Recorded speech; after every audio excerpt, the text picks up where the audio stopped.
ನಮಸ್ಕಾರ ಫ್ರೆಂಡ್ಸ್, ನಾನು ನಿಮ್ಮ ಮಂಜುನಾಥ್ ಕಾಂಬ್ಳೆ. ಕರ್ನಾಟಕದ ಇತಿಹಾಸದಲ್ಲಿ ದೀರ್ಘಕಾಲವಾಗಿ ಮತ್ತು ಪ್ರಸಿದ್ಧವಾದ ಒಂದು ರಾಜ್ಯ ಮನೆತನ ಆಳ್ವಿಕೆ ಮಾಡೈತಿ, ಅದೇ ವಿಜಯನಗರ ಸಾಮ್ರಾಜ್ಯ ಅಂತ ಹೇಳ್ತೇವೆ. ಈ ವಿಜಯನಗರ ಸಾಮ್ರಾಜ್ಯ ಕರ್ನಾಟಕದ ಇತಿಹಾಸದ ಒಳಗೆ ಈ ವಿಜಯನಗರ ಸಾಮ್ರಾಜ್ಯದ ಒಂದು ಆಡಳಿತದ ಕಾಲವನ್ನು ಸುವರ್ಣಯುಗ ತಂದು ಕರಿತೀವಿ. ಯಾಕಪ್ಪ ಅಂತಂದ್ರೆ ವಿಜಯನಗರ ಸಾಮ್ರಾಜ್ಯವು ಕಲೆ, ವಾಸ್ತುಶಿಲ್ಪ, ಸಾಹಿತ್ಯ, ಆಡಳಿತ ಸುಧಾರಣೆಗಳಿಗೆ ಅತಿ ಪ್ರಾಮುಖ್ಯತೆಯನ್ನು ನೀಡಿತ್ತು ಅಂತಂದು ಹೇಳ್ತೀವಿ. ವಿಜಯನಗರ ಸಾಮ್ರಾಜ್ಯದ ಒಂದು ಕಾಲಾವಧಿಯೊಳಗೆ ಸಾಕಷ್ಟು ವಿದೇಶಿ ಪ್ರವಾಸಿಗರು ಭೇಟಿ ನೀಡಿದ್ದರು ತಂದು ಕೇಳ್ತೇವೆ. ಈ ವಿಜಯನಗರ ಸಾಮ್ರಾಜ್ಯ ಕ್ರಿಸ್ತಶಕ 1336ರಿಂದ 1565ರವರೆಗೆ ಆಡಳಿತವನ್ನು ಮಾಡದೈತಿ ಅಂತಂದು ಹೇಳ್ತೀವಿ. ವಿಜಯನಗರ ಸಾಮ್ರಾಜ್ಯದವನ್ನು ಕುರಿತು ರಾಬರ್ಟ್ ಸಿವೆಲ್ ಹೇಳ್ತಾನೆ, ವಿಜಯನಗರ ಸಾಮ್ರಾಜ್ಯವು ಮರೆತು ಹೋದ ಸಾಮ್ರಾಜ್ಯ ತಂದು ಕರೀತಾರ ರಾಬರ್ಟ್ ಸಿವೆಲ್ ಇದ್ದವ. ಅದೇ ರೀತಿ ಸೂರ್ಯನಾರಾಯಣ ಇದ್ದವರ ಏನು ತಂದು ಕರೀತಾರಪ್ಪ ಅಂತಂದ್ರೆ ವಿಜಯನಗರ ಸಾಮ್ರಾಜ್ಯವನ್ನು ಮರೆಯಲಾಗದ ಸಾಮ್ರಾಜ್ಯ ತಂದ ಸೂರ್ಯನಾರಾಯಣರವ್ರು ಕರೀತಾರೆ. ಈ ವಿಜಯನಗರ ಸಾಮ್ರಾಜ್ಯದ ಸ್ಥಾಪಕ ಯಾರಪ್ಪ ಅಂತಂದ್ರೆ ಹರಿಹರ ಹಕ್ಕ ಬುಕ್ಕರು ಅಂತಂದು ಕರಿತೀವಿ. ಹರಿಹರ ಹಕ್ಕ ಬುಕ್ಕರು ವಿಜಯನಗರ ಸಾಮ್ರಾಜ್ಯವನ್ನು ಕ್ರಿಸ್ತಶಕ 1336ರೊಳಗೆ ತುಂಗಭದ್ರಾ ನದಿಯ ದಂಡೆಯ ಮೇಲೆ ಸ್ಥಾಪನೆ ಮಾಡ್ತಾರೆ ಅಂತಂದು ಹೇಳ್ತೀವಿ. ಈ ವಿಜಯನಗರ ಸಾಮ್ರಾಜ್ಯದ ರಾಜ್ಯ ಲಾಂಛನ ಯಾವುದಪ್ಪ ಅಂತಂದ್ರೆ ಎಡಮುಖ ವರಾಹ ಆಗಿತ್ತು ಅಂತಂದು ಹೇಳ್ತೀವಿ. ವಿಜಯನಗರ ಸಾಮ್ರಾಜ್ಯದ ಲಾಂಛನ ಎಡಮುಖ ವರಾಹ ಆಗಿತ್ತು ಅಂತಂದು ಹೇಳ್ತೇವೆ. ಈ ವಿಜಯನಗರ ಸಾಮ್ರಾಜ್ಯದ ಒಳಗೆ ಇದ್ದ ಪ್ರಮುಖ ಗುರು ಯಾರಪ್ಪ ಅಂತಂದ್ರೆ ವಿದ್ಯಾರಣ್ಯರು ಅಂತಂದು ಹೇಳ್ತೀವಿ. ಈ ವಿಜಯನಗರ ಸಾಮ್ರಾಜ್ಯವನ್ನು ನಿರ್ಮಾಣ ಮಾಡಲು ಪ್ರಮುಖ ಕಾರಣ ಯಾರಪ್ಪ ಅಂತಂದ್ರೆ ವಿದ್ಯಾರಣ್ಯರು ಅಂತಂದು ಹೇಳ್ತೇವೆ. ಈ ವಿಜಯನಗರ ಸಾಮ್ರಾಜ್ಯದ ಮೊದಲ ರಾಜಧಾನಿ ಯಾವುದಪ್ಪ ಅಂತಂದ್ರೆ ಕೊಪ್ಪಳ ಜಿಲ್ಲೆಯ ಆನೆಗುಂದಿ ಅಂತಂದು ಇರ್ತದ. ವಿಜಯನಗರ ಸಾಮ್ರಾಜ್ಯದ ಮೊದಲ ರಾಜಧಾನಿ ಕೊಪ್ಪಳ ಜಿಲ್ಲೆಯ ಆನೆಗುಂದಿ ಅಂತಂದು ಇತ್ತು. ನಂತರ ಎರಡನೇ ರಾಜಧಾನಿ ಯಾವುದಪ್ಪ ಅಂತಂದ್ರೆ ಹಂಪಿ ಎರಡನೇ ರಾಜಧಾನಿಯಾಗಿರ್ತದ ಅಂತಂದು ಕೇಳ್ತೀವಿ. ವಿಜಯನಗರ ಸಾಮ್ರಾಜ್ಯದ ಆರಂಭಿಕ ಅರಸರು ಹೊಯ್ಸಳರ ಒಂದು ಸಾಮಂತರಾಗಿ ಆಳ್ವಿಕೆಯನ್ನು ಮಾಡ್ತಾರೋ ತಂದು ಹೇಳ್ತೀವಿ. ವಿಜಯನಗರ ಸಾಮ್ರಾಜ್ಯದ ಒಳಗೆ ಇವರ ಹೊಯ್ಸಳರ ಸಾಮಂತರಾಗಿ ಆಳ್ವಿಕೆಯನ್ನು ಮಾಡಲು ಪ್ರಾರಂಭಿಸ್ತಾರ ತಂದು ಹೇಳ್ತೀವಿ.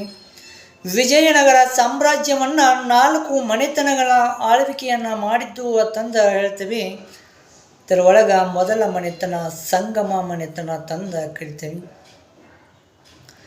ವಿಜಯನಗರವನ್ನು ಆಳಿದ ಮೊದಲ ಮನೆತನ ಯಾವುದಪ್ಪ ಅಂತಂದ್ರೆ ಸಂಗಮ ಮನೆತನ ತಂದು ಹೇಳ್ತೀವಿ.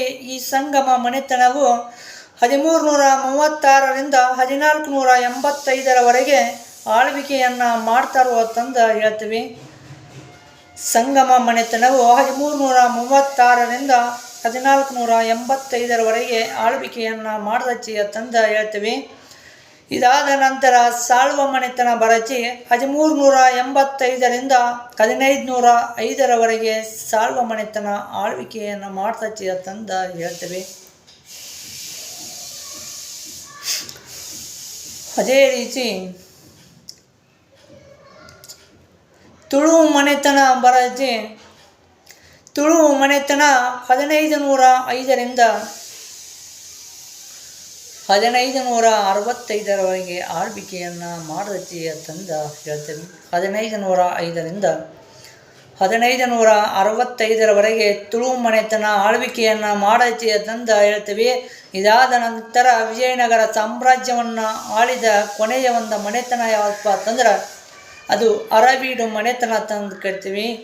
ಈ ಅರವೀಡು ಮನೆತನ 1570ರಿಂದ 1646ರವರೆಗೆ ಆಳ್ವಿಕೆಯನ್ನು ಮಾಡದೈತಿ ತಂದ ಹೇಳ್ತೇವೆ. ಅರವೀಡು ಮನೆತನ 1570ರಿಂದ 1646ರವರೆಗೆ ಆಳ್ವಿಕೆಯನ್ನು ಮಾಡೈತಿ ಅಂತಂದ ಹೇಳ್ತೇವೆ. ನಾವು ಮೊದಲಿಗೆ ಸಂಗಮ ಮನೆತನದ ಬಗ್ಗೆ ತಿಳಿದುಕೊಳ್ಳೋಣ ತಂದ ಹೇಳ್ತೇನೆ. ಸಂಗಮ ಮನೆತನವು 1336ರಿಂದ ಸಂಗಮ ಮನೆತನವು 1336ರಿಂದ 1485ರವರೆಗೆ ಆಳ್ವಿಕೆಯನ್ನು ಮಾಡೈತಿ ಅಂತಂದ ಕರಿತೀವಿ. ಸಂಗಮ ಮನೆತನದ ಸ್ಥಾಪಕ ಯಾರಪ್ಪ ಅಂತಂದ್ರೆ 1ನೇ ಹರಿಹರ ತಂದ ಹೇಳ್ತೀವಿ. ಸಂಗಮ ಮನೆತನದ ಸ್ಥಾಪಕ 1ನೇ ಹರಿಹರ ತಂದ ಕೇಳ್ತೀವಿ. ಈ 1ನೇ ಹರಿಹರ 1336ರಿಂದ 1356ರವರೆಗೆ ಆಳ್ವಿಕೆಯನ್ನು ಮಾಡಿದ ತಂದು ಹೇಳ್ತೀವಿ. 1ನೇ ಹರಿಹರ 1336ರಿಂದ 1356ರವರೆಗೆ ಆಳ್ವಿಕೆಯನ್ನು ಮಾಡಿದ ತಂದು ಹೇಳ್ತೀವಿ. ಸಂಗಮ ಮನೆತನದ ಸ್ಥಾಪಕ 1ನೇ ಹರಿಹರ ತಂದ ಹೇಳ್ತೀವಿ. ಈ 1ನೇ ಹರಿಹರನ ಕಾಲಾವಧಿ ಒಳಗೆ 1347ರಲ್ಲಿ ಬಹಮನಿ ಸಾಮ್ರಾಜ್ಯ ಸ್ಥಾಪನೆ ಆಗ್ತದ ತಂದ ಹೇಳ್ತೀವಿ. ಈ 1ನೇ ಹರಿಹರನ ಕಾಲಾವಧಿ ಒಳಗೆ 1347ರಲ್ಲಿ ಬಹಮನಿ ಸಾಮ್ರಾಜ್ಯವನ್ನು ಅಲ್ಲಾವುದ್ದೀನ್ ಹಸನ್ ಗಂಗು ಬಹಮನಿ ಶಾ ಸ್ಥಾಪನೆಯನ್ನು ಮಾಡ್ತಾನ. ಈ ಬಹಮನಿ ಸಾಮ್ರಾಜ್ಯದ ಬಗ್ಗೆ ನಾವು ಮುಂದಿನ ಒಂದು ತರಗತಿ ಒಳಗೆ ತಿಳಿದುಕೊಳ್ಳೋಣ ತಂದ ಹೇಳ್ತೀನಿ. ಈ ಬಾದಾಮಿ ಶಾಸನ ತಂದ ಬರ್ತದ ಯಾರ ಒಂದು ಕಾಲ ಒಳಗಪ್ಪ ಅಂತಂದ್ರೆ ಈ 1ನೇ ಹರಿಹರನ ಕಾಲದೊಳಗೆ ಬಾದಾಮಿ ಶಾಸನ ಬರ್ತೈತಿ. ಈ ಬಾದಾಮಿ ಶಾಸನ ಈ ಸಂಗಮ ಮನೆತನದ ಆಡಳಿತದ ಕುರಿತು ಉಲ್ಲೇಖವನ್ನು ನೀಡೈತಿ ಅಂತಂದು ಹೇಳ್ತೀವಿ. ಬಾದಾಮಿ ಶಾಸನ ಸಂಗಮ ಮನೆತನದ ಆಳ್ವಿಕೆಯ ಕುರಿತು ಉಲ್ಲೇಖವನ್ನು ನೀಡ್ತೈತಿ ಅಂತಂದು ಹೇಳ್ತೀವಿ. ಈ 1ನೇ ಹರಿಹರ ಹೊಯ್ಸಳರ ಸಾಮಂತರಾಗಿ ಆಳ್ವಿಕೆಯನ್ನು ಮಾಡಲು ಪ್ರಾರಂಭಿಸಿದನು ಅಂತಂದ ಹೇಳ್ತೀವಿ. ಇನ್ನೊಂದು ಶಾಸನ ಬರೈತಿ ಯಾವುದಪ್ಪ ಅಂತಂದ್ರೆ ಅದು ಹಿರೇಹಡಗಲಿ ಶಾಸನ ತಂದು ಬರೈತಿ. ಈ ಹಿರೇಹಡಗಲಿ ಶಾಸನ 1ನೇ ಹರಿಹರನಿಗೆ 2 ಬಿರುದುಗಳನ್ನು ನೀಡದೈತಿ ಅಂತಂದು ಹೇಳ್ತೀವಿ. ಒಂದು ಯಾವುದಪ್ಪ ಅಂತಂದ್ರೆ ಮಹಾಮಾಂಡಲೇಶ್ವರ ತಂದ ಬಿರುದನ್ನು ನೀಡದೈತಿ. ಮಹಾಮಾಂಡಲೇಶ್ವರ ತಂದ ಬಿರುದನ್ನು ನೀಡದೈತಿ ಅಂತಂದು ಹೇಳ್ತೀವಿ. ಇನ್ನೊಂದು ರಾಜ ಪರಮೇಶ್ವರ ತಂದ ಬಿರುದನ್ನು ನೀಡೈತಿ ಅಂತಂದು ಹೇಳ್ತೀವಿ. ಮಹಾಮಾಂಡಲೇಶ್ವರ ಮತ್ತು ರಾಜ ಪರಮೇಶ್ವರ ಎಂಬ ಬಿರುದುಗಳನ್ನು ನೀಡಿದ ಶಾಸನ ಯಾವುದಪ್ಪ ಅಂತಂದ್ರೆ ಹಿರೇಹಡಗಲಿ ಶಾಸನ ತಂದು ಕರಿತೀವಿ. 1ನೇ ಹರಿಹರನಿಗೆ ಪುತ್ರ ಸಂತಾನವಿಲ್ಲದೆ ಮರಣವನ್ನು ಅಪ್ಪಿದಾಗ ಆತನ ಸಹೋದರ 1ನೇ ಬುಕ್ಕರಾಯ ಆಳ್ವಿಕೆಗೆ ಬಂದನು ಅಂತಂದು ಹೇಳ್ತೀವಿ. 1ನೇ ಹರಿಹರ ಪುತ್ರ ಸಂತಾನವಿಲ್ಲದೆ ಮರಣವನ್ನು ಹೊಂದಿದಾಗ ಆತನ ಸಹೋದರ 1ನೇ ಬುಕ್ಕರಾಯ ಅಧಿಕಾರಕ್ಕೆ ಬರ್ತಾನು ಅಂತಂದು ಹೇಳ್ತೀವಿ. ಈ 1ನೇ ಬುಕ್ಕರಾಯ 1356ರಿಂದ 1377ರವರೆಗೆ ಆಳ್ವಿಕೆಯನ್ನು ಮಾಡಿದ ಅಂತಂದು ಹೇಳ್ತೀವಿ. 1ನೇ ಬುಕ್ಕರಾಯ 1356ರಿಂದ 1377ರವರೆಗೆ ಆಳ್ವಿಕೆಯನ್ನು ಮಾಡಿದ ಅಂತಂದು ಹೇಳ್ತೀವಿ. ಈ 1ನೇ ಬುಕ್ಕರಾಯನ ಕಾಲದ ಒಳಗೆ 2 ಜನ ವಿದ್ವಾಂಸರು ಇರ್ತಾರ. 1ನೇ ಬುಕ್ಕರಾಯನ ಕಾಲದ ಒಳಗೆ 2 ಜನ ವಿದ್ವಾಂಸರು ಇರ್ತಾರ. ಮಾಧವಾಚಾರ್ಯ ಮತ್ತು ಸಾಯಿನಾಚಾರ್ಯ ತಂದ 2 ಜನ ವಿದ್ವಾಂಸರಿದ್ದರು. ಈ 1ನೇ ಬುಕ್ಕರಾಯ ಈ ಸಾಯಿನಾಚಾರ್ಯ ಮತ್ತು ಮಾಧವಾಚಾರ್ಯರಿಗೆ ಏನು ಹೇಳಿದಪ್ಪ ಅಂತಂದ್ರೆ ವೇದಗಳ ಮೇಲೆ ಅಧ್ಯಯನವನ್ನು ಕೈಗೊಂಡು ಭಾಷ್ಯವನ್ನು ಬರೆಯಿರಿ ಅಂತಂದ ಹೇಳಿದಾಗ ಈ ವೇದಗಳ ಮೇಲೆ ಅಧ್ಯಯನವನ್ನು ಕೈಗೊಳ್ತಾರ ಸಾಯಿನಾಚಾರ್ಯ ಮತ್ತು ಮಾಧವಾಚಾರ್ಯ ತಂದ. ಅದಕ್ಕೆ 1ನೇ ಬುಕ್ಕರಾಯನಿಗೆ ಏನು ಬಿರುದು ಬರದೈತಪ್ಪ ಅಂತಂದ್ರೆ ವೇದ ಮಾರ್ಗ ಪ್ರವರ್ತಕ ತಂದ ಬಿರುದು ಬರದೈತಿ ಅಂತಂದ ಹೇಳ್ತೇವೆ.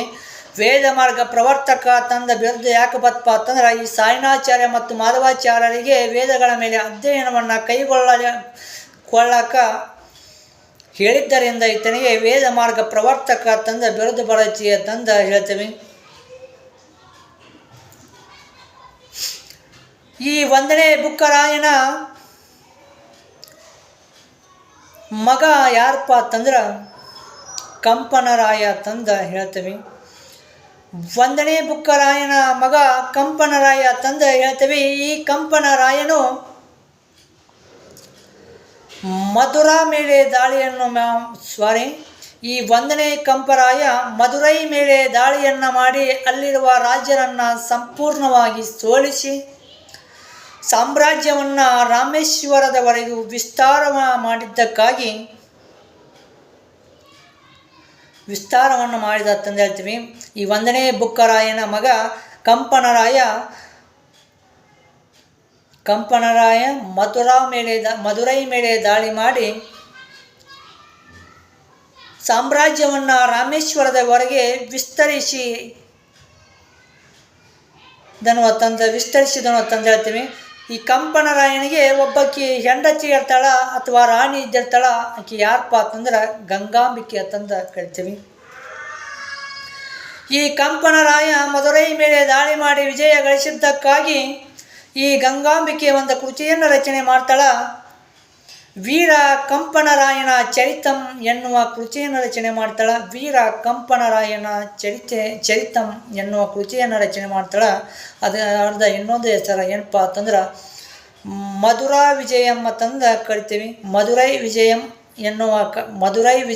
ಅಥವಾ ವೀರ ಕಂಪನರಾಯನ ಚರಿತಂ ಎನ್ನುವ ಕೃತಿಯನ್ನು ಗಂಗಾಂಬಿಕೆ ರಚನೆಯನ್ನು ಮಾಡ್ತಾಳುವ ತಂದ ಹೇಳ್ತೀವಿ. ಇದಾದ ನಂತರ ಈ 1ನೇ ಬುಕ್ಕರಾಯನ ನಂತರ ಅಧಿಕಾರಕ್ಕೆ ಬಂದವರು ಯಾರಪ್ಪ ಅಂತಂದ್ರೆ 2ನೇ ಹರಿಹರ ತಂದ ಹೇಳ್ತೀವಿ. 1ನೇ ಬುಕ್ಕರಾಯನ ನಂತರ ಅಧಿಕಾರಕ್ಕೆ ಬಂದವರ 2ನೇ ಹರಿಹರ ತಂದ ಕರಿತೀವಿ. ಈ 2ನೇ ಹರಿಹರ 1377ರಿಂದ 1406ರವರೆಗೆ ಆಳ್ವಿಕೆಯನ್ನು ಮಾಡ್ತಾರೋ ತಂದು ಹೇಳ್ತೀವಿ. ಹೊಯ್ಸಳರ 3ನೇ ವೀರಬಲ್ಲಾಳನನ್ನು ಸಂಪೂರ್ಣವಾಗಿ ಸೋಲಿಸುವುದರ ಮೂಲಕ ಸ್ವಾತಂತ್ರ್ಯವನ್ನು ಘೋಷಿಸಿ ಆಳ್ವಿಕೆಯನ್ನು ಮಾಡಲು ಪ್ರಾರಂಭಿಸಿದ ವಿಜಯನಗರದ ದೊರೆ ಯಾರಪ್ಪ ಅಂತಂದ್ರೆ 2ನೇ ಹರಿಹರ ತಂದ ಕರಿತೀವಿ. ಈ 1ನೇ ಬುಕ್ಕರಾಯನ ಕಾಲಾವಧಿ ಒಳಗ ಸಾಯಣಾಚಾರ್ಯ ಮತ್ತು ಮಾಧವಾಚಾರ್ಯರು ವೇದಗಳ ಮೇಲೆ ಅಧ್ಯಯನವನ್ನು ಪ್ರಾರಂಭಿಸಿದ್ದರ ತಂದು ಹೇಳಿದ್ದೆ. ಈ 2ನೇ ಹರಿಹರನ ಕಾಲಾವಧಿ ಒಳಗ ಈ ಸಾಯಣಾಚಾರ್ಯ ಮತ್ತು ಮಾಧವಾಚಾರ್ಯ ವೇದಗಳ ಮೇಲಿನ ಅಧ್ಯಯನವನ್ನು ಪೂರ್ಣಗೊಳಿಸ್ತಾರ. ಅದಕ್ಕೆ ಈ 2ನೇ ಹರಿಹರನಿಗೆ ವೇದ ಮಾರ್ಗ ಪ್ರತಿಷ್ಠಾಪಕ ತಂದ ಬಿರುದು ಬರಚಿಯ ತಂದ ಹೇಳ್ತೀವಿ. ವೇದ ಮಾರ್ಗ ಪ್ರವರ್ತಕ ತಂದ 1ನೇ ಬುಕ್ಕರಾಯನಿಗೆ ಕರೆದರೆ ವೇದ ಮಾರ್ಗ ಪ್ರತಿಷ್ಠಾಪಕ ತಂದ 2ನೇ ಹರಿಹರನಿಗೆ ಬಿರುದು ಬಂದಿರತ್ತೆ. ಈ 2ನೇ ಹರಿಹರನ ಕಾಲಾವಧಿ ಒಳಗ ಸಂಸ್ಕೃತ ಭಾಷೆ ಆಡಳಿತ ಭಾಷೆವಾಗಿದ್ದರೂ ಸಹಿತ ಕನ್ನಡ ಭಾಷೆಗೆ ಒಂದು ಅತಿ ಹೆಚ್ಚಿನ ಪ್ರೋತ್ಸಾಹವನ್ನು ನೀಡ್ತಾನೋ ಅಂತಂದು ಹೇಳ್ತೀವಿ. 2ನೇ ಹರಿಹರ ಕನ್ನಡ ಭಾಷೆಗೆ ಅತಿ ಹೆಚ್ಚಿನ ಪ್ರೋತ್ಸಾಹವನ್ನು ನೀಡಿದ್ದಕ್ಕಾಗಿ ಕನ್ನಡ ವಿದ್ಯಾವಿಲಾಸ ಎಂಬ ಬಿರುದನ್ನು ಪಡೆದುಕೊಳ್ತಾರೋ ತಂದ ಹೇಳ್ತೀವಿ. ಕನ್ನಡ ವಿದ್ಯಾವಿಲಾಸ ತಂದ ಬಿರುದನ್ನು ಪಡೆದುಕೊಂಡವರು ಯಾರಪ್ಪ ಅಂತಂದ್ರೆ 2ನೇ ಹರಿಹರ ತಂದು ಹೇಳ್ತೀವಿ. 2ನೇ ಹರಿಹರನ ನಂತರ ಅಧಿಕಾರಕ್ಕೆ ಬಂದವರು ಯಾರಪ್ಪ ಅಂತಂದ್ರೆ 1ನೇ ದೇವರಾಯ ತಂದ ಹೇಳ್ತೀವಿ. 2ನೇ ಹರಿಹರನ ನಂತರ ಅಧಿಕಾರಕ್ಕೆ ಬಂದವರು 1ನೇ ದೇವರಾಯ ತಂದು ಹೇಳ್ತೀವಿ. 1406ರಿಂದ 1426ರವರೆಗೆ ಆಳ್ವಿಕೆಯನ್ನು ಮಾಡ್ತಾರೋ ತಂದು ಹೇಳ್ತೀವಿ. 1ನೇ ದೇವರಾಯ ರಾಯಚೂರಿನ ಒಳಗ ಮುದುಗಲ್ ಕೋಟೆ ಅಂತ ಇರತೈತಿ. ಆ ಮುದುಗಲ್ ಕೋಟೆ ಒಳಗ ರಾಜ ಅಕ್ಕಸಾಲಿಗ ಆಳ್ವಿಕೆ ಮಾಡ್ತಿರ್ತಾನ. ಈ ಅಕ್ಕಸಾಲಿಗನಿಗೆ ಒಬ್ಬ ಅಕ್ಕಿ ಮಗಳಿದ್ದಿರ್ತಾಳು. ಈ ಅಕ್ಕಸಾಲಿಗನ ಮಗಳನ್ನು ವಿವಾಹವಾಗಬೇಕು, ಮದುವೆ ಆಗಬೇಕಂದ ಈ 1ನೇ ದೇವರಾಯ ಇದ್ದವ ರಾಯಚೂರಿನ ಮುದಗಲ್ ಕೋಟೆಯ ಮೇಲೆ ದಾಳಿ ಮಾಡ್ತಾನೆ. ಇದನ್ನು ತಿಳಿದ ಅಕ್ಕಸಾಲಿಗ ಏನು ಮಾಡ್ತಾನಪ್ಪ ಅಂತಂದ್ರೆ ಬಹಮನಿ ಸಾಮ್ರಾಜ್ಯದ ಫಿರೋಜ್ ಶಾನ ಒಂದು ಸಹಾಯವನ್ನು ಪಡ್ಕೋತಾನೆ. ಒಂದನೇ ದೇವರಾಯ ಅಕ್ಕಸಾಲಿಗನ ಮಗಳನ್ನು ವಿವಾಹವಾಗಬೇಕಂತಂದ ಈ ರಾಯಚೂರಿನ ಮುದಗಲ್ ಕೋಟೆಯ ಮೇಲೆ ದಾಳಿ ಮಾಡ್ತಾನೆ. ಅಕ್ಕಸಾಲಿಗ ಇದ್ದವ ಈ ಬಹಮನಿ ಸಾಮ್ರಾಜ್ಯದ ಫಿರೋಜ್ ಶಾಹನ ಸಹಾಯವನ್ನು ಪಡ್ಕೋತಾನೆ. 1408ರಲ್ಲಿ ಅಕ್ಕಸಾಲಿಗ ಹುಡುಗಿ ಕದನ ನಡೆಯೈತಿ. ಯಾರ ಮಧ್ಯೆಪ್ಪ ಅಂತಂದ್ರೆ ಒಂದನೇ ದೇವರಾಯ ಮತ್ತು ಅಕ್ಕಸಾಲಿಗನ ಮಧ್ಯೆ. ಈ ಒಂದು ಕದನ ಒಳಗೆ ಒಂದನೇ ದೇವರಾಯ ಸಂಪೂರ್ಣವಾಗಿ ಸೋಲನ್ನು ಅನುಭವಿಸಿ ಅವಮಾನದಿಂದ ಏನು ಮಾಡ್ತಾನಪ್ಪ ಅಂತಂದ್ರೆ ಟರ್ಕಿ ದೇಶದ ಬಿಲ್ವಿದ್ಯೆಗಾರರನ್ನು ಕರೆಯಿಸಿ ತನ್ನ ಸೈನ್ಯಕ್ಕೆ ಬಿಲ್ವಿದ್ಯೆ ತರಬೇತಿಯನ್ನು ನೀಡಿಸಿದನು ಅಂತಂದು ಹೇಳ್ತೀವಿ. ಟರ್ಕಿ ದೇಶದ ಬಿಲ್ವಿದ್ಯೆಗಾರರನ್ನು ಕರೆಯಿಸಿ ತನ್ನ ಸೈನ್ಯಕ್ಕೆ ತರಬೇತಿಯನ್ನು ನೀಡಿದ ವಿಜಯನಗರ ಸಾಮ್ರಾಜ್ಯದ ಅರಸ ಯಾರಪ್ಪ ಅಂತಂದ್ರೆ ಒಂದನೇ ದೇವರಾಯ ಅಂತಂದು ಹೇಳ್ತೀವಿ. ಈ ಒಂದನೇ ದೇವರಾಯನ ಆಸ್ಥಾನದ ಒಳಗೆ ಒಬ್ಬ ತೆಲುಗು ಕವಿ ಇರ್ತಾನ. ಆತ ಯಾರಪ್ಪ ಅಂತಂದ್ರೆ ಶ್ರೀನಾಥ ಅಂತಂದು ಹೇಳ್ತೀವಿ. ಒಂದನೇ ದೇವರಾಯನ ಆಸ್ಥಾನ ಒಳಗೆ ಶ್ರೀನಾಥ ಎನ್ನುವ ತೆಲುಗು ಕವಿ ಇರ್ತಾನ. ಆತ ತೆಲುಗು ಭಾಷೆ ಒಳಗೆ ಒಂದು ಕೃತಿಯನ್ನು ರಚನೆ ಮಾಡ್ತಾನ. ಆ ಕೃತಿ ಯಾವುದಪ್ಪ ಅಂತಂದ್ರೆ ಕಾಶಿಕಂದ ಎನ್ನುವ ತೆಲುಗು ಕೃತಿಯನ್ನು ರಚನೆ ಮಾಡ್ತಾನು. ಮತ್ತು ಈ ಒಂದನೇ ದೇವರಾಯ ಈ ಶ್ರೀನಾಥನಿಗೆ ಕನಕಾಭಿಷೇಕವನ್ನು ಮಾಡಿ ಕವಿ ಚಕ್ರವರ್ತಿ ಎನ್ನುವ ಬಿರುದನ್ನು ನೀಡಿದನು ಅಂತಂದು ಹೇಳ್ತೀವಿ. ಇದಾದ ನಂತರ ಈ ಒಂದನೇ ದೇವರಾಯನ ಆಸ್ಥಾನಕ್ಕೆ ಇಟಲಿ ದೇಶದ ಪ್ರವಾಸಿಗ ನಿಕೋಲೋ ಕೊಂಟಿ ಈ ಒಂದನೇ ದೇವರಾಯನ ಆಸ್ಥಾನಕ್ಕೆ ಭೇಟಿ ನೀಡಿದ್ದ ಅಂತಂದ ಹೇಳ್ತೀವಿ. ಈ ಹಂಪಿಯ ಸುತ್ತಳತೆಯು 60 ಮೈಲು ಸುತ್ತಳತೆಯನ್ನು ಹೊಂದಿದೆ ಅಂತಂದ ಹೇಳ್ತಾನ. ಯಾರಪ್ಪ ಅಂತಂದ್ರೆ ಇಟಲಿ ದೇಶದ ಪ್ರವಾಸಿಗ ನಿಕೋಲೋ ಕೊಂಟಿ ಹಂಪಿಯು 60 ಮೈಲು ಸುತ್ತಳತೆಯನ್ನು ಹೊಂದಿದೆ ಅಂತಂದ ಹೇಳ್ತಾನ. ಅದೇ ರೀತಿ ಒಂದನೇ ದೇವರಾಯ ತುಂಗಭದ್ರಾ ಮತ್ತು ಹರಿದ್ರಾ ನದಿಗಳಿಗೆ ಅಣೆಕಟ್ಟುಗಳನ್ನು ನಿರ್ಮಾಣ ಮಾಡಿ ಅಣೆಕಟ್ಟನ್ನು ನಿರ್ಮಾಣ ಮಾಡಿ ನೀರಾವರಿಗೆ ಅನುಕೂಲ ಮಾಡಿಕೊಟ್ಟ ಅಂತಂದು ಹೇಳ್ತೀವಿ. ಈ ಒಂದನೇ ದೇವರಾಯನ ನಂತರ ಎರಡನೇ ದೇವರಾಯ ಅಧಿಕಾರಕ್ಕೆ ಬರ್ತಾನು ಅಂತಂದು ಹೇಳ್ತೀವಿ.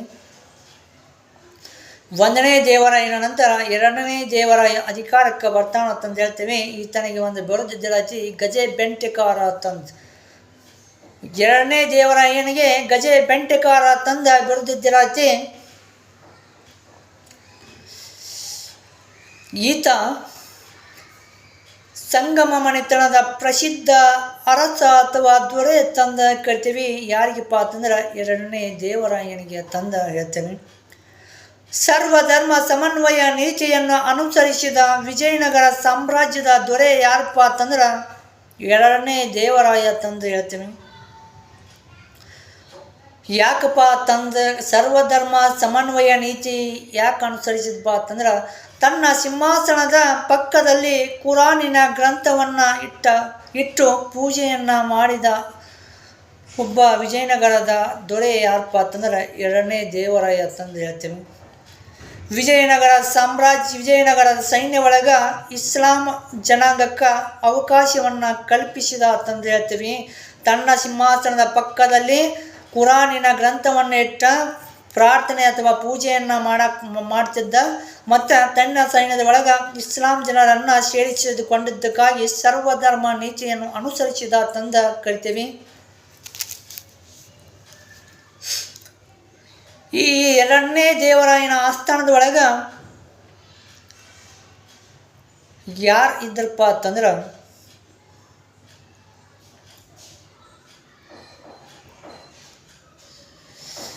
ಸಂಚಿ ಹೊನ್ನಮ್ಮ ಸಂಚಿಯ ಒಂದು ಕಾರ್ಯವನ್ನು ಮಾಡ್ತಿರ್ತಾಳ. ಹದಿಬದೆಯ ಧರ್ಮ ಎನ್ನುವ ಕೃತಿಯನ್ನು ರಚನೆ ಮಾಡ್ತಾಳೋ ಅಂತಂದ ಹೇಳ್ತೀವಿ. ಕುಮಾರವ್ಯಾಸ ಗದುಗಿನ ಭಾರತ ಎನ್ನುವ ಕೃತಿಯನ್ನು ರಚನೆ ಮಾಡ್ತಾನಪ್ಪ ತಂದು ಹೇಳ್ತೀವಿ. ಚಾಮರಸ ಪ್ರಭುಲಿಂಗ ಲೀಲೆ ಎನ್ನುವ ಕೃತಿಯನ್ನು ರಚನೆ ಮಾಡಿದ ತಂದು ಹೇಳ್ತೀವಿ. ಚಾಮರಸನ ಪ್ರಭುಲಿಂಗ ಲೀಲೆ, ಕುಮಾರವ್ಯಾಸನ ಕರ್ನಾಟ ಭಾರತ ಕಥಾಮಂಜರಿ ಅಥವಾ ಗದುಗಿನ ಭಾರತ ಎಂದು ಕರಿತೀವಿ. ಸಂಚಿ ಹೊನ್ನಮ್ಮನ ಅಜಿಬದೆಯ ಧರ್ಮ ತಂದು ಹೇಳ್ತೀವಿ. ಇವೆಲ್ಲ ಯಾರ ಕಾಲ ಒಳಗೆ ನಿರ್ಮಾಣ ಆಗಿದ್ದಪ್ಪ ಅಂತಂದ್ರೆ ಎರಡನೇ ದೇವರಾಯನ ಒಂದು ಕಾಲಾವಧಿ ಒಳಗೆ ನಿರ್ಮಾಣ ಆದವು ಅಂತಂದು ಹೇಳ್ತೀವಿ.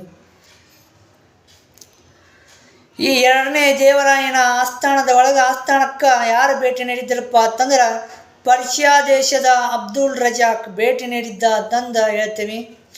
ಪರ್ಷಿಯಾ ದೇಶದ ಅಬ್ದುಲ್ ರಜಾಕ್ ಎರಡನೇ ದೇವರಾಯನ ಆಸ್ಥಾನಕ್ಕೆ ಭೇಟಿ ನೀಡಿದ್ದ. ವಿಜಯನಗರದಂತಹ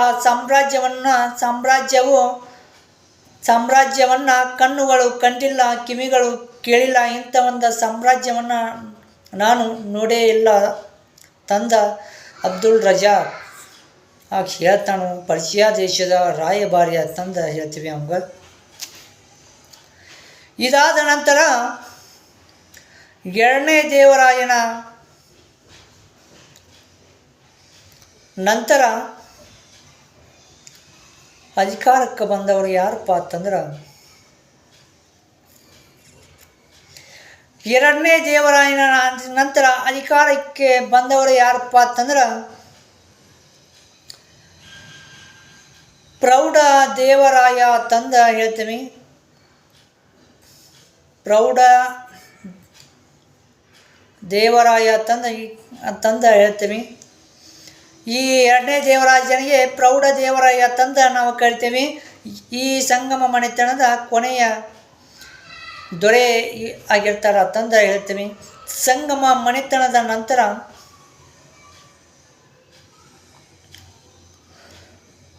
ಸಾಳ್ವ ಮನೆತನ ಅಧಿಕಾರಕ್ಕೆ ಬರ್ತೈತಿ ತಂದ ಹೇಳ್ತೀವಿ. ಸಂಗಮ ಮನೆತನದ ನಂತರ ಸಾಳ್ವ ಮನೆತನ ಆಳ್ವಿಕೆಯನ್ನು ಮಾಡಿದ್ವಿ 1485ರಿಂದ 1505ರವರೆಗೆ ಈ ಸಾಳ್ವ ಮನೆತನ ಆಳ್ವಿಕೆಯನ್ನು ಮಾಡೈತಿ ತಂದು ಹೇಳ್ತೀವಿ. ಸಾಳ್ವ ಮನೆತನದ ಸ್ಥಾಪಕ ಸಾಳ್ವ ನರಸಿಂಹ ತಂದು ಹೇಳ್ತೀವಿ. ಸಾಳ್ವ ಮನೆತನದ ಸ್ಥಾಪಕ ಸಾಳ್ವ ನರಸಿಂಹ ತಂದು ಹೇಳ್ತೀವಿ. ಗುರುಗಳು ಯಾರಪ್ಪ ಅಂತಂದ್ರೆ ವಿದ್ಯಾರಣ್ಯರ ಗುರುಗಳಾಗಿರ್ತಾರ. ಮಂತ್ರಿ ತಿಮ್ಮರಸ ತಂದ ಮಂತ್ರಿಗಳಾಗಿರ್ತಾರ. ಈ ಸಾಳ್ವ ಮನೆತನವು ವಿಜಯನಗರ ಸಾಮ್ರಾಜ್ಯದ ಒಳಗೆ ಅತಿ ಕಡಿಮೆ ಅವಧಿಗೆ ಆಳ್ವಿಕೆ ಮಾಡಿದ ಮನೆತನ ತಂದು ಕರಿತೀವಿ. ಸಾಳ್ವ ಮನೆತನದ ಕೊನೆಯ ದೊರೆ ಯಾರಪ್ಪ ಅಂತಂದ್ರೆ ತಿಮ್ಮಪ್ಪ ಭೂಪ ತಂದು ಕರಿತೀವಿ. ಸಾಳ್ವ ಮನೆತನದ ಕೊನೆಯ ದೊರೆ ತಿಮ್ಮಪ್ಪ ಭೂಪ ತಂದು ಕರಿತೀವಿ. ಸಾಳ್ವ ಮನೆತನದ ನಂತರ ಅಧಿಕಾರಕ್ಕೆ ಬಂದಿದ್ದು ತುಳು ಮನೆತನ ತಂದು ಕರಿತೀವಿ. ಸಾಳ್ವ ಮನೆತನದ ನಂತರ ತುಳು ಮನೆತನ ಅಧಿಕಾರಕ್ಕೆ ಬರ್ತದೆ. 1505ರಿಂದ 1565ರವರೆಗೆ ಸಾಳ್ವ ಮನೆತನ ಆಳ್ವಿಕೆಯನ್ನು ಮಾಡದಚ್ಚಿ ತಂದು ಹೇಳ್ತೀವಿ. ಸಾಳ್ವ ಮನೆತನದ ಸ್ಥಾಪಕ ಸಾಳ್ವ ನರಸರಾಜ ತಂದು ಹೇಳ್ತೀವಿ. ತುಳು ಮನೆತನ ಅಧಿಕಾರಕ್ಕೆ ಬರತಿ. ತುಳು ಮನೆತನ 1505ರಿಂದ 1565ರವರೆಗೆ ಅಧಿಕಾರಕ್ಕೆ ಬರ್ತದೆ. ಈ ತುಳು ಮನೆತನದ ಸ್ಥಾಪಕ ತುಳುವ ನರಸರಾಜ ತಂದು ಕರಿತೀವಿ. ಈ ತುಳುವ ನರಸರಾಜ ತುಳು ವಂಶದ ತುಳು ಮನೆತನದ ಸ್ಥಾಪಕ ತಂದು ಕರಿತೀವಿ. ಈ ಮನೆತನದ ಮಂತ್ರಿ ಯಾರಪ್ಪ ಅಂತಂದ್ರೆ ತಿಮ್ಮರಸ ತಂದು ಕರಿತೀವಿ. ಇದಾದ ನಂತರ 1509ರಿಂದ 1529ರವರೆಗೆ ಆಳ್ವಿಕೆಯನ್ನು ಮಾಡಿದ 1509ರಿಂದ 1529ರ ಅವಧಿ ಒಳಗೆ ಆಳ್ವಿಕೆ ಮಾಡಿದ ವಿಜಯನಗರ ಸಾಮ್ರಾಜ್ಯದ ಪ್ರಸಿದ್ಧ ದೊರೆ ಕನ್ನಡ ರಮಾರಮಣ, ಆಂಧ್ರ ಭೋಜ, ಕವಿ ಪುಂಗವ, ಅಭಿನವ ಭೋಜ, ಯೌವನ ರಾಜ್ಯ ಪ್ರತಿಷ್ಠಾಪನಾಚಾರ್ಯ ಎಂಬ ಬಿರುದುಗಳನ್ನು ಹೊಂದಿದ ಕೃಷ್ಣದೇವರಾಯ ಅಧಿಕಾರಕ್ಕೆ ಬರ್ತಾನು ಅಂತಂದು ಹೇಳ್ತೀವಿ. ಕೃಷ್ಣದೇವರಾಯನು 1471ರೊಳಗೆ ಜನಿಸ್ತಾರೋ ಅಂತಂದು ಹೇಳ್ತೀವಿ. ಕೃಷ್ಣದೇವರಾಯ 1471ರಲ್ಲಿ ಹಂಪಿ ಒಳಗೆ ಜನಿಸ್ತಾರೋ ಅಂತಂದು ಹೇಳ್ತೀವಿ. ತಂದೆ ನರಸನಾಯಕ, ತಾಯಿ ನಾಗಲಾಂಬಿಕೆ ಅಂತಂದು ಹೇಳ್ತೀವಿ. ತಂದೆ ನರಸನಾಯಕ, ತಾಯಿ ನಾಗಲಾಂಬಿಕೆ ಅಂತಂದು ಹೇಳ್ತೀವಿ. 1500 ಕ್ರಿಸ್ತಶಕ 1510ರಲ್ಲಿ ಪಟ್ಟಾಭಿಷೇಕ ಆಗ್ತೈತಿ. ಈ ಪಟ್ಟಾಭಿಷೇಕದ ಸವಿ ನೆನಪಿಗಾಗಿ ಹಂಪಿಯಲ್ಲಿ ವಿರೂಪಾಕ್ಷ ದೇವಾಲಯವನ್ನು ನಿರ್ಮಾಣ ಮಾಡಿದ ಅಂತಂದು ಹೇಳ್ತೀವಿ. 1510ರ ಒಳಗೆ ಪಟ್ಟಾಭಿಷೇಕ ಆಗ್ತೈತಿ ಶ್ರೀಕೃಷ್ಣ ದೇವರಾಯನಿಗೆ. ಇದರ ಒಂದು ಸವಿ ನೆನಪಿಗಾಗಿ ಹಂಪಿಯಲ್ಲಿ ವಿರೂಪಾಕ್ಷ ದೇವಾಲಯವನ್ನು ನಿರ್ಮಾಣ ಮಾಡಿದ ಅಂತಂದು ಹೇಳ್ತೀವಿ. ಅದೇ ಥರ ತನ್ನ ತಾಯಿಯ ಹೆಸರಿನ ಮೇಲೆ ನಾಗಲಾಂಬಿಕೆ ಎನ್ನುವ ತನ್ನ ತಾಯಿ ನಾಗಲಾಂಬಿಕೆಯ ಹೆಸರಿನ ಮೇಲೆ ನಾಗಲಾಪುರ ಎನ್ನುವ ನಗರವನ್ನು ನಿರ್ಮಾಣ ಮಾಡಿದ ಅಂತಂದು ಹೇಳ್ತೀವಿ. ಇದಾದ ನಂತರ ಈ ಕೃಷ್ಣದೇವರಾಯ ಒಡೆಯನ ಪ್ರಮುಖವಾದ ಒಂದು ಯುದ್ಧಗಳು ಅಥವಾ ದಂಡಯಾತ್ರೆಗಳು ಯಾವಪ್ಪ ಅಂತಂದ್ರೆ 1509ರ ಒಳಗೆ ದೋಣಿ ಕಾಳಗ ನಡೆಯಿತಿ. 1509ರ ಒಳಗೆ ದೋಣಿ ಕಾಳಗ ನಡೆಯಿತಿ. ಈ ದೋಣಿ ಕಾಳಗ ಒಳಗೆ ಮಹಮ್ಮದ್ ಶಾನನ್ನು ಸಂಪೂರ್ಣವಾಗಿ ಸೋಲಿಸಿದ ಅಂತಂದು ಹೇಳ್ತೀವಿ. ಮಹಮ್ಮದ್ ಶಾನನ್ನು ಸಂಪೂರ್ಣವಾಗಿ ಈ ದೋಣಿ ಕಾಳಗ ಒಳಗೆ ಸೋಲಿಸಿದ ಅಂತಂದು ಹೇಳ್ತೀವಿ. ಇದಾದ ನಂತರ 1510ರ ಒಳಗೆ ಕೋವಿಲ್ಕೊಂಡ ಕದನ ನಡೆಯಿತಿ.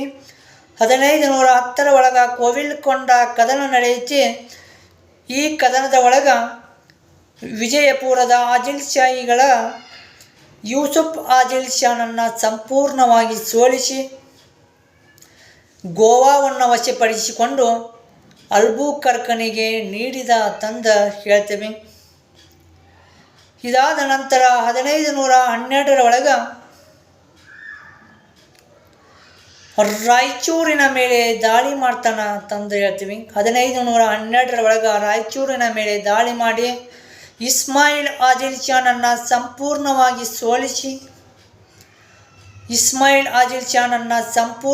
ಸೋಲಿಸಿ ರಾಯಚೂರು ದೋವಾಬ್ ಪ್ರದೇಶವನ್ನು ವಶಪಡಿಸಿಕೊಂಡ ಅಂತಂದು ಹೇಳ್ತೀವಿ. ಇದಾದ ನಂತರ 1513ರಲ್ಲಿ ಕಳಿಂಗದ ಗಜಪತಿಯ ಮೇಲೆ ದಾಳಿ ಮಾಡಿ ಸಂಪೂರ್ಣವಾಗಿ ಆತನನ್ನು ಸೋಲಿಸಿ ಕಪ್ಪು ಕಾಣಿಕೆಯನ್ನು ಪಡೆದ ಅಂತಂದು ಹೇಳ್ತೀವಿ. ಇದಾದ ನಂತರ 1518ರಲ್ಲಿ ಪುನಃ ಕಳಿಂಗದ ಗಜಪತಿಯ ಮೇಲೆ ದಾಳಿ ಮಾಡಿ ಆತನ ಮಗಳಾದ ಜಗನ್ಮೋಹಿನಿಯನ್ನು ವಿವಾಹವಾಗ್ತಾನವತ್ತಂದು ಹೇಳ್ತೀವಿ. ಕಳಿಂಗದ ಮೇಲೆ ಪುನಃ ದಾಳಿಯನ್ನು ಮಾಡಿ ಆತನ ಮೇಲೆ ಆ ಕಳಿಂಗದ ಗಜಪತಿ ದೇವನನ್ನು ಸಂಪೂರ್ಣವಾಗಿ ಸೋಲಿಸಿ ಜಗನ್ಮೋಹಿನಿಯನ್ನು ವಿವಾಹವಾದನು ತಂದು ಹೇಳ್ತೀವಿ. ಇದಾದ ನಂತರ 1520ರಲ್ಲಿ ರಾಯಚೂರಿನ ಮೇಲೆ ದಾಳಿ ಮಾಡಿ ಇಸ್ಮಾಯಿಲ್ ಆದಿಲ್ ಶಾನನ್ನು ಸಂಪೂರ್ಣವಾಗಿ ಸೋಲಿಸಿ ರಾಯಚೂರಿನ ಒಳಗಿರ್ತಕ್ಕಂತಹ ಮುದಗಲ್ ಕೋಟೆಯನ್ನು ವಶಪಡಿಸಿಕೊಂಡ ತಂದು ಹೇಳ್ತೀವಿ. ಈ ಒಂದು ದಾಳಿಯ ಸವಿ ನೆನಪಿಗಾಗಿ ಹಂಪಿಯಲ್ಲಿ ಪುರಂದರ ಮಂಟಪವನ್ನು ನಿರ್ಮಾಣ ಮಾಡಿದ ಅಂತಂದು ಹೇಳ್ತೀವಿ. ರಾಯಚೂರು ದಾಳಿಯ ಸವಿ ನೆನಪಿಗಾಗಿ ಶ್ರೀಕೃಷ್ಣ ದೇವರಾಯನು ಹಂಪಿಯಲ್ಲಿ ಪುರಂದರ ಮಂಟಪವನ್ನು ನಿರ್ಮಾಣ ಮಾಡ್ತಾನೆ. ಹಂಪಿಯಲ್ಲಿ ವಿಜಯ ವಿಠಲ ದೇವಾಲಯವನ್ನು ನಿರ್ಮಾಣ ಮಾಡ್ತಾನೆ. ಮಹಾನವಮಿ ದಿಬ್ಬವನ್ನು ನಿರ್ಮಾಣ ಮಾಡ್ತಾನೆ ತಂದ ಹೇಳ್ತೀವಿ. ಪುರಂದರ ಮಂಟಪ, ಮಹಾನವಮಿ ದಿಬ್ಬ, ವಿಜಯ ವಿಠಲ ದೇವಾಲಯವನ್ನು ನಿರ್ಮಾಣ ಮಾಡಿದವರು ಯಾರಪ್ಪ ಅಂತಂದ್ರೆ ಶ್ರೀಕೃಷ್ಣ ದೇವಾಲಯ. ಯಾವ ಒಂದು ದಾಳಿ? ರಾಯಚೂರ ದಾಳಿಯ ಸವಿ ನೆನಪಿಗಾಗಿ ಅಂತಂದು ಹೇಳ್ತೀವಿ. ಇದಾದ ನಂತರ 1522ರಲ್ಲಿ ಕಾಸಿಂ ಬರಿದನನ್ನು ಸಂಪೂರ್ಣವಾಗಿ ಸೋಲಿಸಿ ಎರಡನೇ ಮೊಹಮ್ಮದ್ ಶಾನನ್ನು ಬಹಮನಿ ಸಾಮ್ರಾಜ್ಯದ ಸಿಂಹಾಸನದ ಮೇಲೆ ಕುಳ್ಳಿರಿಸಕ್ಕಾಗಿ ಕಾಸಿಮ್ ಬಳಿದನನ್ನು ಸಂಪೂರ್ಣವಾಗಿ ಸೋಲಿಸಿ ಬಹಮನಿ ಸಾಮ್ರಾಜ್ಯದ 2ನೇ ಮಹಮ್ಮದ್ ಶಾನನ್ನು ಬಹಮನಿ ಸಿಂಹಾಸನದ ಮೇಲೆ ಕುಂಡ್ರಿಸಿದ್ದಕ್ಕಾಗಿ ಯೌವನ ರಾಜ್ಯ ಪ್ರತಿಷ್ಠಾಪನಾಚಾರ್ಯ ಎಂಬ ಬಿರುದನ್ನು ಪಡೆದುಕೊಳ್ತಾನೆ ಶ್ರೀಕೃಷ್ಣ ದೇವರಾಯ. ಇದಾದ ನಂತರ ಶ್ರೀಕೃಷ್ಣ ದೇವರಾಯ ಒಬ್ಬ ಸಮರ್ಥ ದೊರೆ ಮಾತ್ರವಾಗಿರದೆ ಒಬ್ಬ ಅತ್ಯುತ್ತಮ ಬರಹಗಾರ, ಸಾಹಿತಿ, ಕುಸ್ತಿಪಟು ಮತ್ತು ಉತ್ತಮ ಅಭಿನಯಗಾರನಾಗಿರ್ತಾನಂತಂದು ಹೇಳ್ತೀವಿ. ಶ್ರೀಕೃಷ್ಣ ದೇವರಾಯನು ರಚನೆ ಮಾಡಿದ ಪ್ರಮುಖ ಕೃತಿಗಳು ಯಾವಪ್ಪ ಅಂತಂದ್ರೆ ಅಮುಕ್ತ ಮೌಲ್ಯ ಎನ್ನುವ ಕೃತಿಯನ್ನು ರಚನೆ ಮಾಡ್ತಾನೆ ತೆಲುಗು ಭಾಷೆ ಒಳಗೆ. ಅಮುಕ್ತ ಮೌಲ್ಯ ಎನ್ನುವ ಕೃತಿಯನ್ನು ರಚನೆ ಮಾಡ್ತಾನೆ ತೆಲುಗು ಭಾಷೆ ಒಳಗೆ. ಇದಾದ ನಂತರ ಜಾಂಬವತಿ ಕಲ್ಯಾಣ ಮತ್ತು ರಸಮಂಜರಿ ಎನ್ನುವ ನಾಟಕಗಳನ್ನು ರಚನೆ ಮಾಡ್ತಾನೆ ಅಂತಂದು ಹೇಳ್ತೀವಿ. ಅಮುಕ್ತ ಮೌಲ್ಯ ಎನ್ನುವ ತೆಲುಗು ಕೃತಿಯನ್ನು ರಚನೆ ಮಾಡ್ತಾನೆ. ಜಾಂಬವತಿ ಕಲ್ಯಾಣ ಮತ್ತು ರಸಮಂಜರಿ ಎನ್ನುವ ಸಂಸ್ಕೃತ ನಾಟಕಗಳನ್ನು ರಚನೆ ಮಾಡ್ತಾನೆ. ಉಷಾ ಪರಿಣಯಂ ಎನ್ನುವ ಸಂಸ್ಕೃತ ಕೃತಿಯನ್ನು ರಚನೆ ಮಾಡ್ತಾನೆ ಅಂತಂದು ಹೇಳ್ತೀವಿ. ಅದಕ್ಕೆ ಈತನಿಗೆ ಒಂದು ಬಿರುದು ಬರೈತಿ, ಯಾವತ್ತಪ್ಪ ಅಂತಂದ್ರೆ ಕವಿ ಪುಂಗವ ತಂದ ಕರೀತಾರ. ಕವಿ ಪುಂಗವ ತಂದ ಬಿರುದನ್ನು ಪಡೆದುಕೊಳ್ತಾನೆ ಶ್ರೀಕೃಷ್ಣ ದೇವರಾಯ ತಂದು ಹೇಳ್ತೀವಿ. ಶ್ರೀಕೃಷ್ಣ ದೇವರಾಯನ ಆಸ್ಥಾನದ ಒಳಗೆ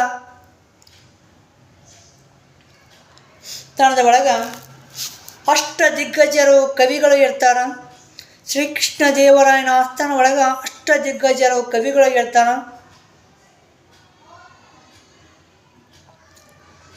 ಈ ಅಷ್ಟ ದಿಗ್ಗಜರು ಕವಿಗಳಿಗೆ ಆಶ್ರಯವನ್ನು ನೀಡಿದವರು ಯಾರಪ್ಪ ಅಂತಂದ್ರೆ ಶ್ರೀಕೃಷ್ಣ ದೇವರಾಯ ತಂದು ಹೇಳ್ತೀವಿ.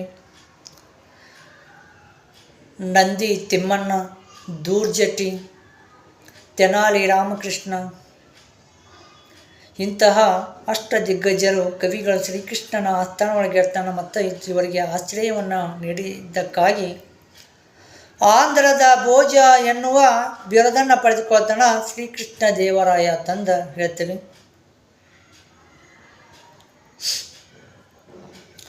ಇದಾದ ನಂತರ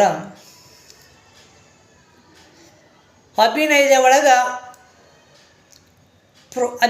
ಒಳಗೆ ಪ್ರಾವೀಣ್ಯತೆಯನ್ನು ಹೊಂದಿದ್ದಕ್ಕಾಗಿ ಅಭಿನಯ ಭೋಜ ಎನ್ನುವ ಬಿರುದನ್ನು ಪಡೆದುಕೊಳ್ತಾರ ಶ್ರೀಕೃಷ್ಣ ದೇವರಾಯ ತಂದು ಹೇಳ್ತೀವಿ.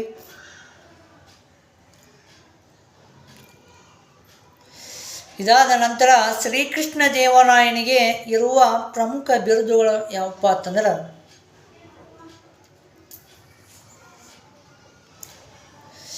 ಯೌವನ ರಾಜ್ಯ ಪ್ರತಿಷ್ಠಾಪನಾಚಾರ್ಯ, ಕವಿ ಪುಂಗವ, ಅಭಿನವ ಭೋಜ, ಆಂಧ್ರದ ಭೋಜ, ಕರ್ನಾಟಕ ರಮಾರಮನಾಥ್, ಕನ್ನಡ ರಮಾರಮಣ ಎನ್ನುವ ಬಿರುದನ್ನು ಹೊಂದಿದ್ದ ತಂದ ಹೇಳ್ತೀವಿ. ಕ್ರಿಸ್ತಶಕ 1529 ಒಳಗೆ ಶ್ರೀಕೃಷ್ಣ ದೇವರಾಯ ಮರಣವನ್ನು ಹೊಂತಾನ. ಈತನ ಸಮಾಧಿ ಎಲ್ಲಿ ಐತಪ್ಪ ಅಂತಂದ್ರೆ ಆನೆಗುಂದಿ ಒಳಗೆ ಶ್ರೀಕೃಷ್ಣ ದೇವರಾಯನ ಸಮಾಧಿ ಐತಿ ತಂದು ಹೇಳ್ತೀವಿ.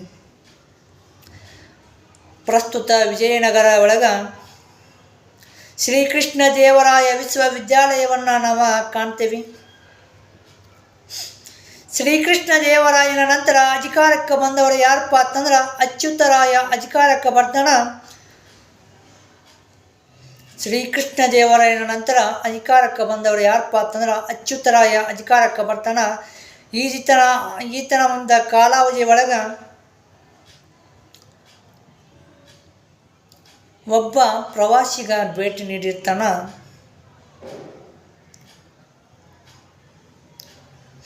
ಯಾರಪ್ಪ ಅಂತಂದ್ರೆ ನ್ಯೂನೀಜ್ ಅಂತಂದ. ಈ ಅಚ್ಯುತರಾಯನ ಕಾಲಾವಧಿ ಒಳಗೆ ನ್ಯೂನೀಜ್ ಅಂತಂದ ಒಬ್ಬ ಪ್ರವಾಸಿಗ ಭೇಟಿ ನೀಡಿರ್ತಾನೆ. ಈ ಅಚ್ಯುತರಾಯನ ಒಂದು ಆಡಳಿತವನ್ನು ಕುರಿತು ಏನು ಹೇಳ್ತಾನಪ್ಪ ಅಂತಂದ್ರೆ,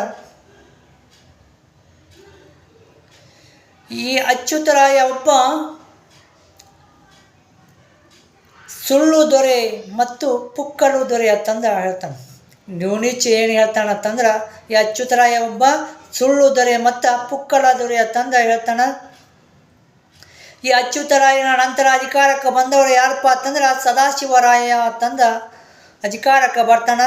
ಈ ಸದಾಶಿವರಾಯನ ಕಾಲಾವಧಿ ಒಳಗೆ ಸದಾಶಿವರಾಯನ ಮಂತ್ರಿ ಯಾರಾಗಿದ್ದಾರಪ್ಪ ಅಂತಂದ್ರೆ ರಾಮರಾಯ ಆಗಿದ್ದ. ಈ ರಾಮರಾಯ ಶ್ರೀಕೃಷ್ಣ ದೇವರಾಯನ ಅಳಿಯ ತಂದು ಹೇಳ್ತೇವೆ. ಅದಕ್ಕೆ ಈತನಿಗೆ ಅಳಿಯ ರಾಮರಾಯ ತಂದು ಕರಿತೀವಿ. ಈ ರಾಮರಾಯ ಏನು ಮಾಡಪ್ಪ ಅಂತಂದ್ರೆ ಸದಾಶಿವರಾವನನ್ನು ಬಂಧನದಲ್ಲಿ ಇಟ್ಟ ತಾನು ಆಳ್ವಿಕೆ ಮಾಡೋಕ್ಕೆ ಸ್ಟಾರ್ಟ್ ಮಾಡ್ತಾನೆ. ಈ ರಾಮರಾಯ ಅಳಿಯ ರಾಮರಾಯ ಏನು ಮಾಡ್ತಾನಪ್ಪ ಅಂತಂದ್ರೆ, ಈ ಬಹಮನಿ ಈ ಅಳಿಯ ರಾಮರಾಯನ ಕಾಲಾವಧಿ ಒಳಗೆ ಬಹಮನಿ ಸಾಮ್ರಾಜ್ಯವು ಒಡೆದು 5 ಭಾಗವಾಗಿರ್ತದೆ. ಬೀದರಿನ ಬಲಿಜಶಾಹಿಗಳು, ಗೋಲ್ಕೊಂಡದ ಕುತುಬ್ಶಾಹಿಗಳು, ವಿಜಯಪುರದ ಆದಿಲ್ಶಾಹಿಗಳು, ಬಿರಾರಿನ ಇಮಾದ್ ಶಾಹಿಗಳು,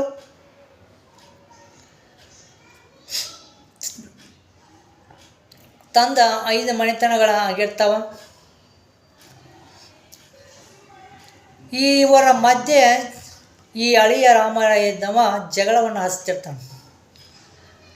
ಇದರಿಂದ ಮುಂದೊಂದು ದಿನ ಇವರು ಏನು ಮಾಡ್ತಾರಪ್ಪ ಅಂತಂದ್ರೆ, ಬಹಮನಿ ಸುಲ್ತಾನರ ಮನೆತನಗಳು ನಮ್ಮ ಮಧ್ಯೆ ಯಾಕೆ ಕಚ್ಚಾಡಬೇಕು, ನಮ್ಮ ಆಡಳಿತ ಪ್ರದೇಶ ರಾಯಚೂರು ಕೋಟೆಯನ್ನು ನಾವು ಪಡ್ಕೊಳ್ಳೋಕೆ ಹೋಗೋಣ ತಂದ ಆ ಎಲ್ಲ ಮನೆತನಗಳ ಅಳಿಯ ರಾಯನ ಹತ್ತಿರ ಬಂದ ರಾಯಚೂರು ಕೋಟೆಯನ್ನು ನಮಗೆ ಬಿಟ್ಕೊಡುವ ತಂದು ಕೇಳ್ತಾರೆ. ಈ ಅಳಿಯ ರಾಮರಾಯ ಮೊದಲ ವಯಸ್ಸಾಗಿರೈತಿ. ಏನು ಹೇಳ್ತಾನಪ್ಪ ಅಂತಂದ್ರೆ, ನನ್ನನ್ನು ರಣರಂಗದಲ್ಲಿ ಸೋಲಿಸಿ ಈ ರಾಯಚೂರು ಕೋಟೆಯನ್ನು ಪಡೆಯಿರಿ ಅಂತಂದು ಕೇಳ್ತಾನೆ. ಇದರಿಂದ ಸಿಟ್ಟಿಗೆದ್ದ ಬಹಮನಿ ಸುಲ್ತಾನರು ಒಂದುಗೂಡಿ ಕ್ರಿಸ್ತಶಕ 1565 ಜನವರಿ 23 ಮಂಗಳವಾರ ದಿನದಂದು ರಕ್ಕಸ ತಂಗಡಿ ಕದನ, ಬನ್ನಿಹಟ್ಟಿ ಕಾಳಗ, ತಾಳಿಕೋಟೆ ಕದನ ತಂದು ಕರಿತೀವಿ.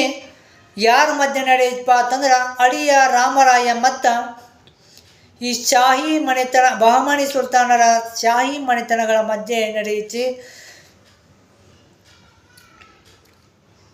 ಈ ಅಳಿಯ ರಾಮರಾಯಗ ಒಬ್ಬ ಸೇನಾಪತಿ ಇರ್ತಾನೆ. ಯಾರಪ್ಪ ಅಂತಂದ್ರೆ ಗಿಲಾನಿ ಎನ್ನುವ ಸೇನಾಪತಿ ಅಳಿಯ ರಾಮರಾಯನ ಸೈನ್ಯ ಒಳಗಿರ್ತಾನೆ. ಈ ಗಿಲಾನಿ ಏನು ಮಾಡ್ತಾನಪ್ಪ ಅಂತಂದ್ರೆ, ನಮ್ಮ ಧರ್ಮದ ವಿರುದ್ಧ ನಾನು ಹೋರಾಡಲಾರೆ ಅಂತಂದು ಹೇಳಿ ಈ ಅಳಿಯ ರಾಯನಿಗೆ ಮೋಸ ಮಾಡ್ತಾನೆ. ಶಾಹಿ ಮನೆತನದವರು ಇವರು ಇಸ್ಲಾಂ ಒಂದು ಧರ್ಮಕ್ಕೆ ಸೇರಿದವರ. ಈ ಗಿಲಾನಿನು ಇಸ್ಲಾಂ ಧರ್ಮಕ್ಕೆ ಸೇರಿದ್ದರಿಂದ ಧರ್ಮದ ವಿರೋಧಿ ಆಗಲಾರ ಅಂತಂದು ಹೇಳಿ ಯುದ್ಧದಿಂದ ಸೈಡಾಗಿ ಈ ಅಳಿಯ ರಾಮರಾಯನಿಗೆ ಮೋಸ ಮಾಡಿ ಯುದ್ಧದಿಂದ ತಟಸ್ಥನಾಗಿಬಿಡ್ತಾನೆ. ಇದರಿಂದ ಈ ಶಾಹಿ ಮನೆತನಗಳು ಅಳಿಯ ರಾಮರಾಯನನ್ನು ಸಂಪೂರ್ಣವಾಗಿ ಸೋಲಿಸ್ತಾರ ಅಂತಂದು ಹೇಳ್ತೀವಿ. ಇದಾದ ನಂತರ ಈ ತಿರುಮಲರಾಯ ತಂದ ಬರ್ತಾನೆ. ಈ ತಿರುಮಲರಾಯ ಏನು ಮಾಡ್ತಾನಪ್ಪ ಅಂತಂದ್ರೆ, ವಿಜಯನಗರ ಸಾಮ್ರಾಜ್ಯವನ್ನು ಬಿಟ್ಟ ಆಂಧ್ರ ಪ್ರದೇಶಕ್ಕೆ ಓಡಿ ಹೋಗಿ ಅಲ್ಲಿ ಒಂದು ಮನೆತನವನ್ನು ಸ್ಥಾಪನೆ ಮಾಡ್ತಾನೆ. ಅದೇ ಮನೆತನ ಯಾವುದಪ್ಪ ಅಂತಂದ್ರೆ ಅರವೀಡು ಮನೆತನ ತಂದು ಕರಿತೀವಿ. ಈ 1565 ಜನವರಿ 23 ಮಂಗಳವಾರದಿಂದ ನಡೆದಂತಹ ರಕ್ಕಸ ತಂಗಡಿ, ಬನ್ನಿಹಟ್ಟಿ ಕಾಳಗ, ತಾಳಿಕೋಟೆ ಕದನ. ಈ ಕದನದ ನಂತರ ವಿಜಯನಗರ ಸಾಮ್ರಾಜ್ಯವು ಅವನತಿಯನ್ನು ಹೊಂದತಿ ಅಂತಂದು ಹೇಳ್ತೇವೆ. ಈ ಅಳಿಯ ರಾಮರಾಯನ ನಂತರ ವಿಜಯನಗರ ಸಾಮ್ರಾಜ್ಯದ ಒಳಗ ಬಲಿಷ್ಠರಾದ ರಾಜ್ಯರ ಒಂದು ಕೊರತೆ, ಅಸಮರ್ಥ ದೊರೆಗಳ ಆಡಳಿತ ಕಂಡುಬರೈತಿ.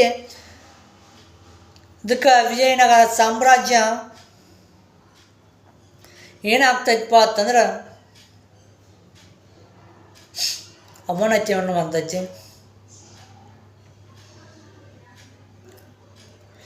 ಈ ವಿಜಯನಗರ ಸಾಮ್ರಾಜ್ಯದ ಕಾಲಾವಧಿ ಒಳಗೆ ಒಬ್ಬ ಈ ತಾಳಿಕೋಟೆ ಕದನದ ನಂತರ ವಿಜಯನಗರ ಸಾಮ್ರಾಜ್ಯಕ್ಕೆ ಒಬ್ಬ ಪ್ರವಾಸಿಗ ಭೇಟಿ ನೀಡಿರ್ತಾನೆ. ಆತ ವಿಜಯನಗರ ಸಾಮ್ರಾಜ್ಯಕ್ಕೆ ಹಾಳು ಹಂಪಿ ಅಂತಂದು ಕರಿತಾನ. ಹಾಳು ಹಂಪಿ ಅಂತಂದು ಕರಿತಾನ ಅಂತಂದು ಹೇಳ್ತೀವಿ. ಈ ತಿರುಮಲರಾಯ ಆಂಧ್ರ ಪ್ರದೇಶಕ್ಕೆ ಹೋಗಿ 1570ರಿಂದ 1647ರವರೆಗೆ ಆಡಳಿತವನ್ನು ಮಾಡಿದ ಅರವೀಡು ಮನೆತನವನ್ನು ಆಂಧ್ರ ಪ್ರದೇಶ ಒಳಗೆ ಸ್ಥಾಪನೆಯನ್ನು ಮಾಡ್ತಾರೋ ಅಂತಂದು ಹೇಳ್ತೀವಿ. ಈತನ ರಾಜಧಾನಿ ಯಾವುದಪ್ಪ ಅಂತಂದ್ರೆ ಪೆನುಕೊಂಡ ಅಂತಂದು ಕರಿತೀವಿ. ಪೆನುಗೊಂಡವನ್ನು ರಾಜಧಾನಿಯಾಗಿ ಮಾಡಿಕೊಂಡು ಆಡಳಿತ ಮಾಡಿದ ಮನೆತನ ಯಾವುದಪ್ಪ ಅಂತಂದ್ರೆ ಇದು ಅರವೀಡು ಮನೆತನ ಅಂತಂದು ಕರಿತೀವಿ. ಈ ಅರವೀಡು ಮನೆತನದ ಕೊನೆಯದ ದೊರೆ ಯಾರಪ್ಪ ಅಂತಂದ್ರೆ ಶ್ರೀರಂಗರಾಯ ಅಂತಂದು ಕರಿತೀವಿ. ಶ್ರೀರಂಗರಾಯ ಅಂತಂದು ನಾವು ಕರಿತೀವಿ ಅಂತಂದು ಹೇಳ್ತೀವಿ. ಇನ್ನು ಮುಂದಿನ ಒಂದು ತರಗತಿ ಒಳಗೆ ನಾವು ವಿಜಯನಗರ ಸಾಮ್ರಾಜ್ಯದ ಆಡಳಿತ ವ್ಯವಸ್ಥೆ, ಕಲೆ, ವಾಸ್ತುಶಿಲ್ಪ, ಸಾಹಿತ್ಯಕ್ಕೆ ವಿಜಯನಗರ ಸಾಮ್ರಾಜ್ಯದ ಒಂದು ಕೊಡುಗೆ ಏನು ಅಂತಂದು ತಿಳ್ಕೊಂಡ ಬಹಮನಿ ಸುಲ್ತಾನರು ಮತ್ತು ವಿಜಯಪುರದ ಆದಿಲ್ಶಾಹಿಗಳ ಒಂದು ಆಡಳಿತವನ್ನು ನಾವು ಮುಂದಿನ ಒಂದು ತರಗತಿ ಒಳಗೆ ತಿಳಿದುಕೊಳ್ಳೋಣ ಅಂತಂದು ಹೇಳಿ ನನ್ನ ಈ ತರಗತಿಯನ್ನು ಮುಗಿಸ್ತಾ ಇದ್ದೇನೆ. ನನ್ನ ಈ ತರಗತಿ ನಿಮಗೆ ಇಷ್ಟ ಆಗಿದ್ದರೆ ಸಬ್ಸ್ಕ್ರೈಬ್ ಆಗುವುದನ್ನು ಮರೆಯಬೇಡಿ. Thank you. ಧನ್ಯವಾದಗಳು.